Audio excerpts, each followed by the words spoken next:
So hello everyone, welcome to my channel.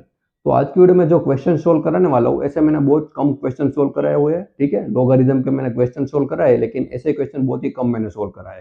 तो अगर मैं क्वेश्चन लिखूँ, सबसे पहले ध्यान से देखना इस वीडियो को। ये बहुत ही अच्छा क्वेश्चन है। log 20 माइनस वाई, ठीक है, इक्वल टू log y का क्यूब। ठीक है, यहाँ पर देखिए ये log y का क्यूब है।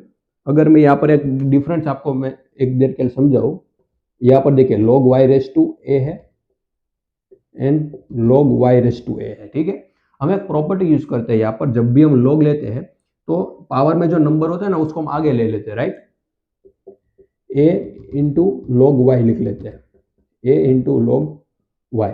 तो अब आपको बताना है कि क्या ये दोनों के लिए ये सही है। मतलब यहाँ पर भी मैंने log y पावर में a है और यहाँ पर log y raise to a है। इन दोनों के बीच का डिफरेंस पता होना चाहिए आपको। यहाँ पर log y रेस टू है, यहाँ पर सिर्फ y की पावर में है, और यहाँ पर ये a जो है ना वो log y पूरे की पावर में। इसको आप इस तरीके से लिख सकते हो, log y raise to a भी लिख सकते हो। ठीक है, इस तरीके से भी लिख सकते हो।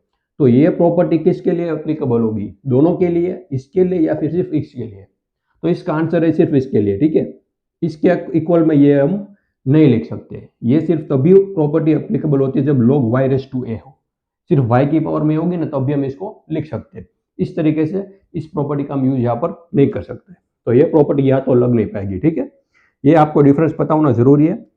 जब ऐसा दिया हो और सिर्फ y की पावर में हो तो वहां पर डिफरेंस होता है, वो आपको पता होना जरूरी है। तो अब डायरेक्ट क्वेश्चन पढ़ाऊँ मैं। यहाँ पर log 20 माइनस वाई है इक्वल टू log y पूरे की पावर 3 है, राइट।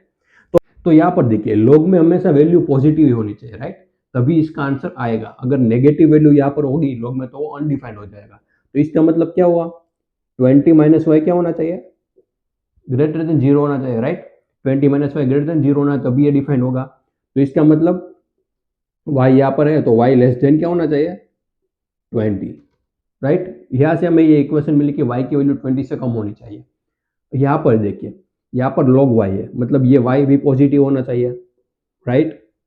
तो इसका मतलब देखिए यहाँ पर y ग्रेटर देन 0 है और यहाँ पर लेस देन 20, मतलब y की वैल्यू 0 और 20 के बीच में है, राइट। ये इंपॉर्टेंट है।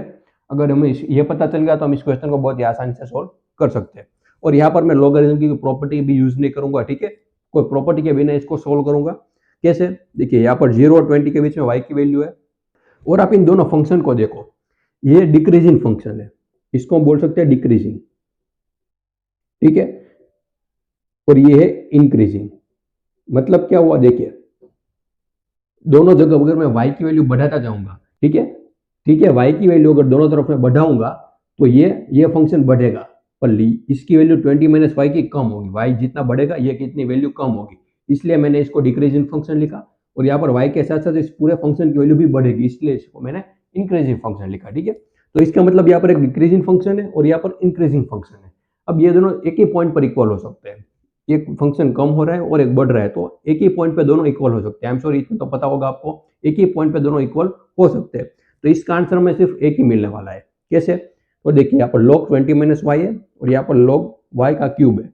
अगर मैं यहाँ पर y की वैल्यू 10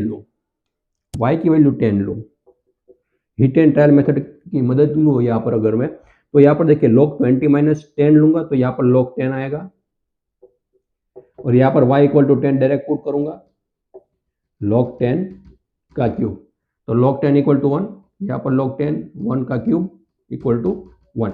तो यहाँ पर y इक्वल टू 10 पर मैं डायरेक्ट आंसर मिल गया यहाँ पर। और अब पता कैसे चलेगा कि y की वैल्यू 10 ही लेनी है? सिंपल है। देखिए जब भी ऐसे इक्वेशन हो ना, एक डिक्रीजिंग फंक्शन हो तो इंक्रीजिंग, तो ये मेथड सबसे इजी रहता है। ठीक है, कौन सा मेथड? हिट एंड ट्रायल वाला।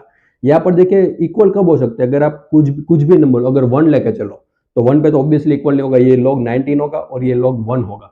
तो इस तरीके से आप जब बढ़ाते जाओगे, और यहाँ पर इंटरवल भी कम है, 0 और 20 के बीच में ही है, तो आप 5 वैल्यू लो तो यहाँ पर 15 आएगा, यहाँ पर 5 आएगा, फिर डायरेक्ट 10 लोगे तो डायरेक्ट इक्वल हो जाएगा। ठीक है, इस तरीके से जब यहाँ पर इंटरवल कम हो तब आप इस मेथड का यूज कर सकते हो, हिट एंड ट्रायल मेथड का। ठीक है, ये बहुत ही अच्छा मेथड है और इजीली आप इस क्वेश्चन को सोल्व यहाँ से कर सकते हो। तो आई होप कि आपको समझ में आया। और सबसे इंपॉर्टेंट इन दोनों के बीच का डिफरेंस, और ये फंक्शन डिक्रीजिंग और इंक्रीजिंग के बीच में हम क्या डिफरेंस है, अगर फिर भी आपको इसमें कोई क्वेरी या डाउट हो तो बिल्कुल आप मुझे कमेंट कर सकते हो। And thank you so much for watching this video.